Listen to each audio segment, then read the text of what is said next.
One death, one overdose by fentanyl is too many. And we know here in Kern, we are dealing with many more than that, either due to exposure or overdose.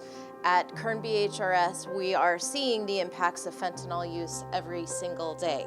The fentanyl crisis is massive and complex and requires a multidisciplinary response to tackle it from many angles. Thanks to Assemblywoman Dr. Jasmeet Bains, that is precisely the response that is coming to Kern County. We had a total of $10.5 million that was allocated to Kern County to help build a Kern County fentanyl task force. This money is so important, especially in areas like Kern County where access to healthcare is such a problem. Access to just resources for people that are suffering from addiction. It impacts all of California, but specifically in areas in the Central Valley that has classically had a lack of access to healthcare more so than other counties. This is where every dollar goes so far more than other areas of the state. We are the voice now for our loved ones. We want to make a difference with the help that is given and not have any more because they're not having any chance to have another recovery, or these young children are going to a party and just, they don't come home from that party to their family. And we don't want to have our group keep growing and growing and growing. It's heartbreaking. This fentanyl crisis has such a profound impact here. My office is just down the street, and on the way over here we saw probably 4 or 5 people just nodded off under the influence of what looked like to be fentanyl.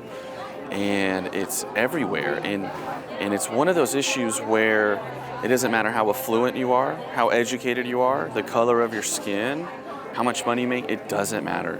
This is one of those issues that doesn't discriminate.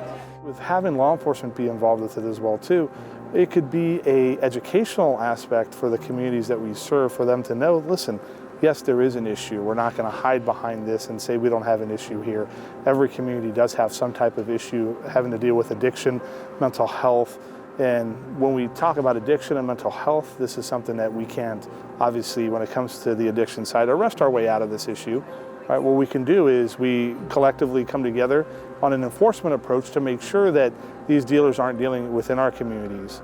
She's been pushing for this to happen, and now I feel it and sense it that she's going to have that task force in Kern County that's going to make a change, I feel, for California and state suffrage, because she knows it, lived it, feels our pain, and being the doctor and working with other medical professions that have the heart. People don't want to just, there's nothing I can do. People want to do stuff, and she's bringing them together. And I thank her for that.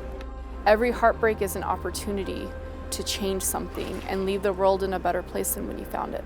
This is a problem that we created. The culture, the environment of America created a culture for easy access to some powerful, deadly drugs. This task force is so important because it's not only going to look at what we're doing right now, but also retroactively do the research to see what we need to do to get a handle on the next crisis.